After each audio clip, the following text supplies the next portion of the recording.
Bienvenida. Hoy nos vamos a meter en un sitio llamado Matsue. Pero ojo, que no es el Matsue famoso del castillo de Shimane, ¿eh? Vamos a explorar un distrito mucho menos conocido, casi secreto, diría yo, en Edogawa, Tokio. Y las fuentes que tenemos, bueno, prometen bastante. Historias, rincones ocultos. Efectivamente. Es una oportunidad genial para ver cómo un nombre, el mismo nombre, nos puede llevar a sitios totalmente distintos. Vamos a rascar un poco en las capas de historia de este Matsue de Tokio. Desde cómo se formó hasta leyendas locales y restos de un pasado bastante movido, la verdad. Pues esa es la misión hoy. Sacar a la luz esas historias, esas pequeñas joyas ocultas que nos cuentan las fuentes sobre Matsue en Edogawa. Entender qué tiene de especial. Vamos a ello. ¿Vamos? A ver, empezamos por algo que ya choca un poco. El nombre, Matsue. Uno se espera, no sé, una leyenda, algo antiguo, pero va a ser que no. Para nada. Nació en la era Meiji en 1889 y de una forma súper pragmática. Una fusión. Una fusión. Sí, cogieron partes de dos pueblos vecinos, Komatsukawa y Nishi-Ichinoe. Pum, Matsue. Casi un nombre sintético, ¿no? Vaya, qué curioso. O sea, nada de samuráis ni historias épicas. Cero. Es un reflejo puro y duro de las reorganizaciones de la época Meiji, del Chosonsei, la ley esa de municipios. Y bueno, este Matsue tuvo su momentito como pueblo independiente, Matsue-machi, pero muy corto, ¿eh? De 1926 a 1932. 6 añitos. Exacto. Y aquí viene un detalle que casi cambia la historia, o bueno, el mapa de Tokio. ¿Ah, sí? ¿El qué? Pues que en 1932, cuando se creó el distrito de Edogawa-ku, casi se llama Matsue, porque la sede del nuevo distrito, el ayuntamiento, se iba a poner justo ahí, en Matsue. Era lo lógico. Pero claro, al final pesó más el nombre. Matsue, pues no lo conocía casi nadie afuera. Edogawa, en cambio, remitía al río, era mucho más potente. Claro, tenía más entidad, digamos. Justo. Así que se quedó Edogawa. Un que hubiera pasado sí muy interesante. Ya te digo. ¿Y queda algo de esa capitalidad fallida? ¿Algún rastro? Sí, y es un sitio que se puede visitar hoy. Donde iba a estar el ayuntamiento y donde estuvo el del pueblo de Matsue ese poquito tiempo, ahora está la Plaza Cívica y Biblioteca de Matsue, en Matsue 2, 1110. Es un vínculo muy directo con ese momento. Qué bueno. Pero la cosa no se quedó ahí, ¿verdad? Porque he leído algo de música que me ha dejado... ¡Ah! La joya de la corona, casi. Durante esos 6 años de independencia, ¿qué se les ocurre? Encargar un himno oficial. un himno. Para un pueblo tan pequeño y efímero. Y no a cualquiera. Llamaron a 2 pesos pesados, al poeta Kitahara Hakushu para la letra y al compositor Yamada Koosaku para la música. Casi nada. El Matsue Town Song, la canción del pueblo de Matsue. Se terminó en 1929. Madre mía, qué nivel de ambición, ¿no? ¿Qué nos dice eso? Pues nos dice mucho del orgullo local, del intento de forjar una identidad propia, justo antes de que te absorba la gran ciudad. Querían tener su símbolo, algo suyo. Claro. Y aunque la canción, pues obviamente se perdió en el tiempo, cuando el pueblo desapareció administrativamente, la historia en sí es una pequeña joya cultural. Un ejemplo perfecto de cómo una comunidad intenta afirmarse, aunque sea por poco tiempo, frente a los cambios. Es fascinante. Crear identidad con un himno. Y esa identidad más allá de la cultura se veía en el terreno. En los caminos, por ejemplo. Las fuentes hablan de rutas antiguas. Muy bien traído. Antes de los trenes y los coches, los caminos eran la vida. Y por Matsue pasaban algunos importantes. Estaba el camino de Gyotoku, que hoy es en gran parte la calle Imai Kaido. ¿El de Gyotoku? ¿Para qué se usaba? Pues para todo. Para ir en peregrinación a templos como el Narita-san, por ejemplo. Y también era clave para el comercio, sobre todo para traer sal desde la costa, desde Gyotoku. Y ojo, que tenía una anchura maja para la época, ¿eh? Más de 3 metros. No está mal. ¿Y había más caminos así de relevantes? Sí, estaba el camino de Kawahara. El nombre ya te lo dice. Llevaba a los embarcaderos del río Nakawawa. El transporte por río era vital. Claro, para mover mercancías y gente. Exacto. Y de este camino de Kawahara tenemos un testigo de piedra. Literalmente. ¿Un testigo de piedra? Sí, el mojón indicador del camino de Kawahara de Nishi-Ichinoe. Una piedra tallada, vamos. Data de 1862, justo al final del periodo Edo. Un mojón de 1862. ¿Y se puede ver? ¿Dónde está eso? Sí, sí, se puede ver. Es una de esas pequeñas sorpresas para quien busca el pasado. Originalmente estaba en el cruce con el camino de Gyotoku, pero ahora lo tienen conservado dentro de la biblioteca de Matsue, muy cerca de donde estaba. ¿Y qué pone? Pues es muy escueto. Desde aquí a la ribera, en japonés, claro. Koreyori Kawara. Directo. Te imaginas perfectamente a la gente siguiendo la indicación para ir al río. Es una ventana a la vida de hace siglo y medio. ¡Qué pasada! Y esa vida local, ligada a los caminos, a la tierra, ¿había gente importante controlando eso? Las fuentes mencionan una casa. Justo, muy cerca, aunque ya en el barrio de al lado, en Ichinoe, está la residencia del Nanushi de Ichinoe. Nanushi. ¿Qué era eso? El jefe de la aldea, digamos, la familia Tajima, ocupó ese puesto durante generaciones. Eran los que mandaban a nivel local, gestionaban el desarrollo de nuevas tierras de cultivo en la época Edo. La casa en sí mola porque tiene un aire un poco como de residencia fortificada antigua. Es un testimonio de cómo se organizaba la sociedad y la economía alrededor de esas rutas y de la tierra. Me entiendo. Ver el mojón y luego esa casa te ayuda a hacerte una idea de cómo era aquello. Exacto, te recompone un poco el puzzle del pasado. Y de esos caminos antiguos pasamos a una era de cambios brutales con los nuevos transportes. Aquí Matsue vuelve a tener protagonismo, ¿no? Totalmente. La modernidad llegó primero sobre raíles, el tranvía Joto, la línea Edogawa. Funcionó desde 1925 hasta 1952. Eso ya fue un cambio grande. Pero lo que vino después fue más especial aún. El trolebús. He leído sobre eso. Ese es. Poca gente sabe que Tokio tuvo trolebuses, y el primerísimo de todos recorrió justo esta zona, siguiendo la ruta del antiguo camino de Gyotoku, o sea, el actual Imai-Kaido, desde 1952 hasta 1968. Qué curioso. ¿Hay fotos o algo? Sí, hay fotos antiguas buenísimas. Ves el trolebús, silencioso, con sus dos palos conectados a los cables, cruzando el puente Komatsugawa. Son imágenes de un Tokio que ya no existe, claro. Y parece que esa época, con tranvía y trolebús, fue la de oro para Matsue, ¿no? Las fuentes hablan de cines, baños públicos. Absolutamente.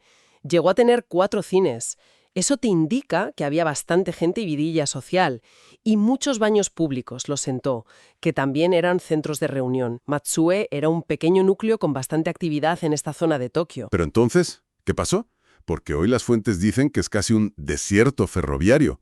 Es un contraste brutal. Pues pasó el metro moderno. Cuando planificaron la línea Toi-Shinjuku en los años 70 y 80, la que llega a Funabori, que está al lado, Sí.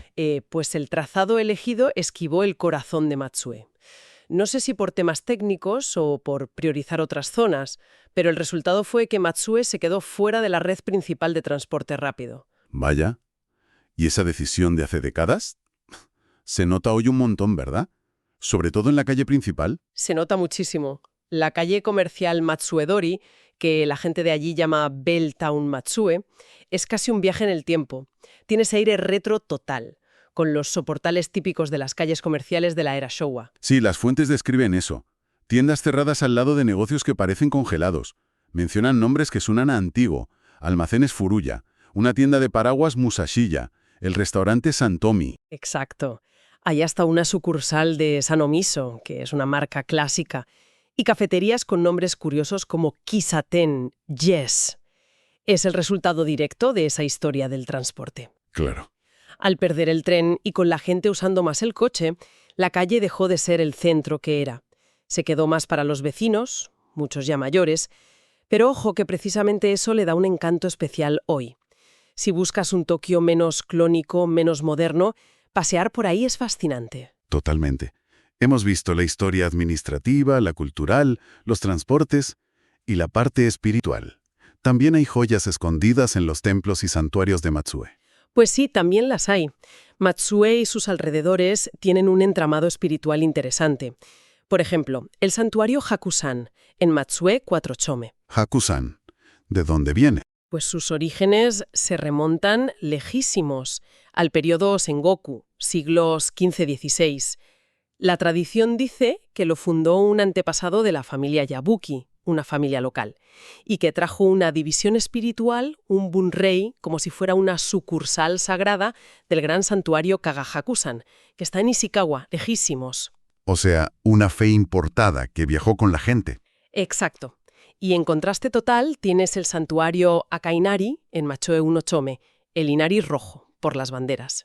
¿Y este? Pues de este no se sabe el origen exacto. Es muy típico de los santuarios Inari, que son súper populares, y a menudo surgen de la devoción de la gente del barrio. Representa esa fe más de andar por casa, más local. De hecho, fíjate si está arraigado que cuando hicieron una autopista cerca tuvieron que adaptarlo, hacerlo más pequeño, moverlo un poco, pero la gente se aseguró de que siguiera allí, ¿no? Sí, el santuario Mishima en Matsue Seichome. Aquí hay un poco de lío con las fechas. Algunos dicen que es de 1790, pero hay guías antiguas, como el Edo Meisho Due, que sugieren que podría ser mucho más antiguo, quizás del siglo XV. Vaya. Lo que parece claro es que lo fundaron los primeros pobladores de la zona, de la antigua aldea de Higashi Funabori. Y aunque luego otro santuario le quitó importancia, algunas familias antiguas todavía lo ven como su Hongu, su santuario principal. Tiene dioses importantes consagrados, como Oyamatsumi y sus hijas. 3 santuarios, 3 historias distintas. Reflejan la complejidad de la fe en un barrio. Pero las leyendas más alucinantes parecen estar en un templo cercano, ¿no? Ah, sí. Si nos movemos un poquito al lado, a Higashi Komatsugawa, está el templo Zenyoyoji. Ese templo es famoso en la zona por sus leyendas. Es un filón. Sí. ¿Cómo cuáles? Pues la más famosa es la del pino de la estrella fugaz, el Hoshifurino Machu.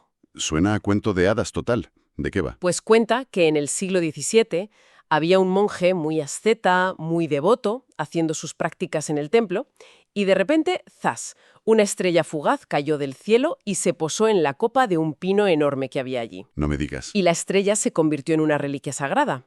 El pino original, el pobre, murió en 1940, pero plantaron un hijo suyo, un descendiente directo, en el mismo sitio. Así que el pino de la estrella fugaz de segunda generación sigue allí. Es genial ir a verlo pensando en la leyenda. Madre mía, qué historia. ¿Y hay más así en Zenyoji? Unas cuantas. Está la leyenda de la piedra de la manifestación, Yogo no Ishi. ¿Esa qué es? Pues va de un ladrón que intentó robar en el templo. Y al pasar junto a una losa de piedra, se le quedaron los pies pegados. No podía moverse. Y entonces se le apareció Fudo Mayo, el dios protector, súper enfadado, echándole la bronca. Esa piedra se considera un lugar de poder. ¡Qué fuerte! Y luego está la historia más tierna, la de los tanuki, los perros mapaches estos japoneses, que devolvieron un favor. A ver, cuéntala. Pues un monje encontró un tanuki muerto cerca del templo y, compadecido, le hizo unos ritos funerarios. Tiempo después hubo un incendio en el templo. Parecía que se iba a quemar todo. ¿Y? Y aparecieron un montón de tanukis y se pusieron a ayudar a apagar el fuego como podían, en agradecimiento al monje por su compasión con el tanuki muerto.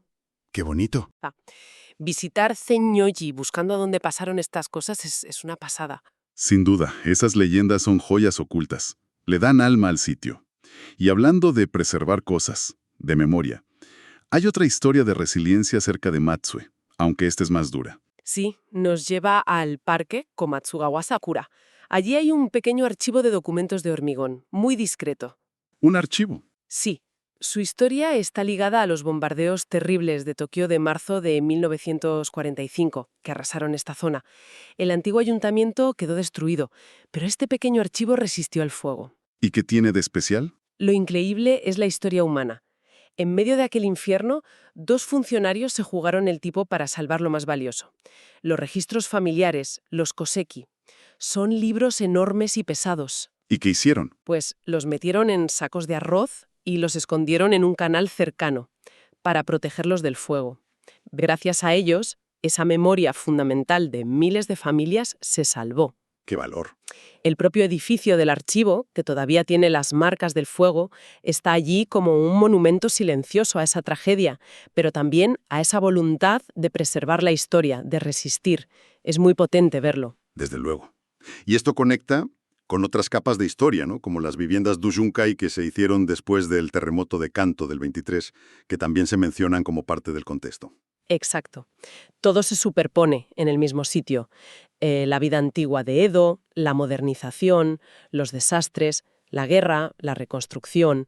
Matsue, aunque no lo parezca a primera vista, tiene ecos de todo eso. Bueno, pues creo que este repaso a las fuentes nos ha descubierto un Matsue en Edogawa mucho más rico, mucho más complejo de lo que uno podría pensar. Hemos visto ese origen del nombre tan práctico, casi artificial. Y la historia de esa canción olvidada, encargada a artistas de primer nivel. Hemos seguido las huellas de caminos con siglos de historia, gracias a un simple mojón de piedra escondido en una biblioteca. Hemos sentido esa nostalgia de un pasado más movido, con tranvía y el primer trolebús de Tokio, al caminar por esa calle comercial tan de otra época. Y nos hemos asomado a su vida espiritual, con santuarios que vinieron de lejos, otros muy locales, otros antiquísimos. Y nos hemos quedado alucinados con las leyendas casi mágicas del templo Zenjoji, historias de resiliencia, de folclore. Lo que demuestra, una vez más, que hasta los barrios que parecen más normales, más residenciales, suelen guardar historias fascinantes y puntos de interés cultural inesperados. Es cuestión de saber mirar, de buscar esas historias. Explorar estas joyas ocultas te da una visión mucho más profunda, más humana, de cómo evoluciona una ciudad como Tokio. Va más allá de los monumentos típicos. Totalmente. No es solo ver, es conectar con las historias vividas. Y todo esto, pues, nos deja pensando. Claro. ¿Cuántas otras canciones olvidadas habrá por ahí? ¿Cuántos caminos borrados por el asfalto? ¿Cuántas leyendas locales esperando que alguien las escuche en otros barrios que consideramos normales, sin más? ¿Cómo cambia nuestra forma de ver un sitio, incluso nuestro propio barrio, cuando descubrimos estas capas ocultas que fuentes como las que hemos visto hoy nos ayudan a desenterrar?